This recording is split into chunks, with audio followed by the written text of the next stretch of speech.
A Rússia, nesse momento, está partindo para cima de Kiev, ou Kiev, como a gente costuma falar, a capital da Ucrânia. E, basicamente, a diferença bélica ela é tão grande, mas tão significativa, que é muito difícil pensar que se, de fato, a guerra continuar acontecendo, a Rússia não vai vencer, a Rússia não vai dominar. Mas uma coisa bem diferente é você invadir e dominar momentaneamente, e outra é você conseguir manter uma invasão e o controle sobre aquele povo. Principalmente sobre um povo que desde a Guerra Civil Ucraniana de 2013 tem uma certa ojeriza ao governo Putin, principalmente a parte mais ocidental da Ucrânia. Então, com esse possível domínio que vai acontecer da Rússia em Kiev, quais vão ser as consequências para a Rússia, para a Ucrânia e para o mundo? Qual que vai ser? Será que de fato isso representa uma nova ordem mundial?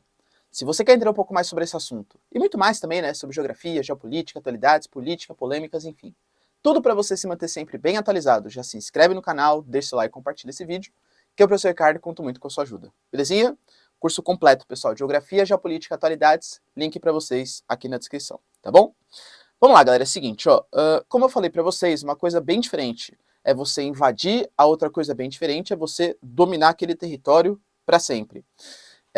Esse é um conceito que os Estados Unidos ele sempre usou muito ao longo da história, chamado de state building, né? Então, por exemplo, na guerra do Afeganistão, o Afeganistão foi lá, tirou o governo do Talibã, tirou, né, o governo Talibã, o Talibã se escondeu um pouco mais nas regiões montanhosas, e os Estados Unidos foi lá, colocou o seu governante, colocou o seu Banco Central, colocou o seu Congresso, colocou a sua democracia.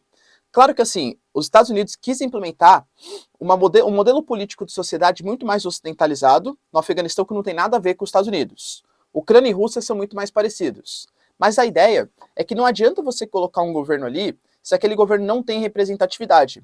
Pô, a gente chamava o presidente do Afeganistão de prefeito de Cabul, né? Porque ele só mandava aquele local. O Afeganistão como um todo era dominado por uma série de milícias diferentes. Imagina a situação. Vamos pegar um exemplo hipotético, tá? Nunca vai acontecer, claro. Mas que, por exemplo, a China invada, por exemplo, o Brasil, eu tô aqui em São Paulo, né? E a China coloca tanques em São Paulo, por exemplo, e ela vem avançando. E aí, de repente, ela vai, toma, tal, beleza, pronto. Tomou São Paulo. Eu agora, que gostava, né, do Brasil, tinha um sentimento nacionalista, tá, beleza, né? Pô, a China dominou. Então, beleza, ó, China, tamo junto, hein, eu respeito você, agora... Claro que não, né? Vão surgir movimentos de resistência. Isso porque, novamente, China e Brasil nem têm uma rivalidade. Eu peguei um exemplo hipotético aqui. Agora, eu tô falando de uma Rússia que está invadindo a Ucrânia, com grandes rivalidades entre Putin e a Ucrânia desde 2013. Então, é óbvio que uma coisa vai ser você ocupar, outra coisa vai ser você dominar aquela região. Outra coisa muito simbólica também que aconteceu é que, por exemplo, no caso do Afeganistão, o presidente do Afeganistão fugiu. Imagina, de novo, né? O Brasil é invadido e, de repente, o Bolsonaro foge, porque a China invadiu. Pô, se o Bolsonaro fugiu, ferrou, né? O Zelensky não. O Zelensky falou que vai lutar até o último minuto pelo território ucraniano. Então isso já demonstra um certo nacionalismo, uma certa força que pode contagiar a população ucraniana ainda mais a resistir à ofensiva russa. Eu estou falando para vocês que depois desse primeiro momento, em que tanques, a gente está falando de caças, por exemplo, atacando, é impensável que a Ucrânia vai conseguir resistir. Um segundo momento, um momento de dominação, é um movimento de guerrilhas urbanas, é um movimento de resistência, é um movimento, por exemplo, que a gente está tendo a figura do ex-presidente ucraniano com armas na mão querendo resistir à ofensiva da Rússia. A Ucrânia legalizando, por exemplo, eu não posso falar aqui no YouTube, né, mas é aquele tipo de coisa que você faz, joga e explode, né, enfim, sabe o que eu estou falando. Legalizou isso, tá? A Ucrânia está querendo resistir. E há um sentimento nacionalista muito forte frente a essa resistência. E, novamente, a Ucrânia ela é mais poderosa do que a Síria, a Ucrânia é mais poderosa do que o Irã, do que o Afeganistão, pelo menos do ponto de vista bélico, né, tô falando. É mais resistente do que todos esses países que foram ocupados. E esses países conseguiram resistir a grandes impérios, porque fica um conflito diferente a partir do momento que é o momento de dominação. A partir do momento, por exemplo, a Rússia, por exemplo, vai tirar o Zelensky, o Volodymyr Zelensky. E aí, vai colocar quem? Um governo pró-Rússia? Vai anexar aquele território e a população vai aceitar tranquilamente? Não vai, né? Então, muito possivelmente, a gente vai ter um grande momento de resistência aí.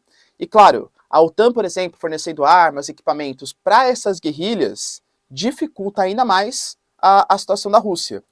Penso eu que, nesse momento, o grande objetivo dos Estados Unidos e da OTAN é o máximo possível prolongar esse conflito. Por quê? Porque um conflito representa gastos, arranha a popularidade. A gente está tendo manifestações na Rússia, por exemplo, contra o que o Putin está fazendo nesse momento. A população russa não apoia incondicionalmente o Putin por conta dessa guerra, dessa intervenção.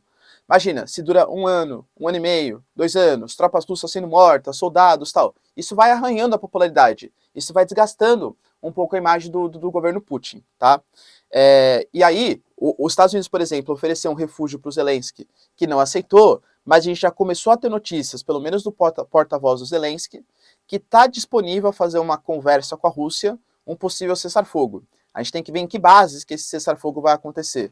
Será que, de fato, a Ucrânia vai prometer nunca entrar para a OTAN? Será que a Ucrânia vai reconhecer que a Crimeia pertence à Rússia, como é desejo dos russos? Pô, uma condição que a Rússia tinha colocado é a completa desmilitarização da Ucrânia. Eu duvido que uma nação que tem a Rússia como vizinho e a OTAN do outro, né, a Polônia que pertence à OTAN do outro, vai aceitar ficar desmilitarizada. Perigo dos dois lados. Depende do contexto histórico, percebe?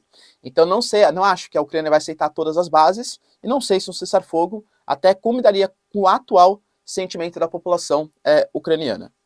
O segundo momento, que é bastante perigoso e que até combina com a pergunta, né, se vai de fato rolar um terceiro conflito mundial, penso aqui em algumas situações. Primeiro, a Rússia, ela vai parar na Ucrânia? Será? Porque a gente está tendo uma justificativa que, de novo, né, o Putin está falando que ele está acabando ali com uma população que estava provocando um genocídio, né, genocídio, contra a população russa da região de Donbass, de Lugansk e Donetsk, e que eram movimentos Stas, né? Não posso falar aqui no YouTube de novo, vocês sabem como que funciona esse esquema family friend aqui da plataforma.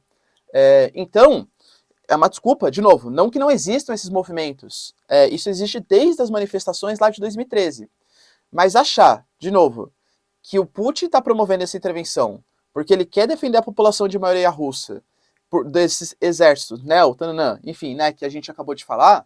Desculpa, galera, mas é uma desculpa esfarrapada. É você pegar uma minoria que realmente existe desde as manifestações, que realmente ataca a população ali de maioria russa do leste ucraniano, e usar isso como motivação para invadir um território inteiro, para dominar portos, para dominar cidades, para atacar Chernobyl, tudo tal. Então não faz, né, muito sentido.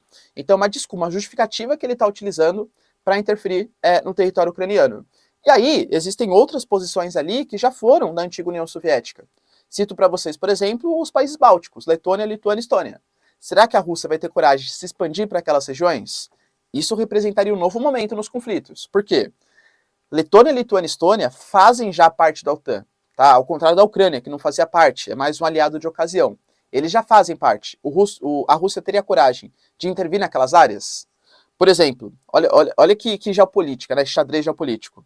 Suécia e Finlândia, eles nunca concordaram muito com esse papo de entrar para a OTAN, porque a OTAN, galera, convenhamos, a gente, nesse momento, a Rússia claramente está tomando uma posição errada, mas não dá para passar pano para as intenções americanas. Os Estados Unidos, ao longo da história, cercou a Rússia, prometeu não se expandir para o leste europeu. E sim, se expandiu. Ah, professora, mas é por autodeterminação dos povos. Se quiser entrar para a OTAN, entra.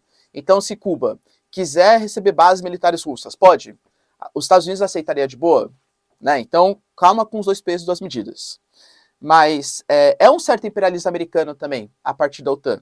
Então a Finlândia e a Suécia nunca se interessaram muito, até porque achavam que naquele momento não corriam algum tipo de risco militar que fosse motivo suficiente para a instalação de bases, armamentos, que basicamente são americanos. Nesse momento já existe esse perigo. Com uma tentativa de aproximação, o Putin foi bem claro. Finlândia e Suécia, se mais vocês se aproximarem da OTAN, isso vai representar retaliações, inclusive retaliações que podem ser militares. Então, novamente, é uma política bastante expansionista do Putin. Só que chegou no limite. O limite que é o cordão da OTAN. Para onde que a Rússia vai se expandir agora sem mexer com o exército da OTAN? Não existe. Então eu diria que ele chegou num momento tenso do conflito, para saber quais vão ser os próximos passos.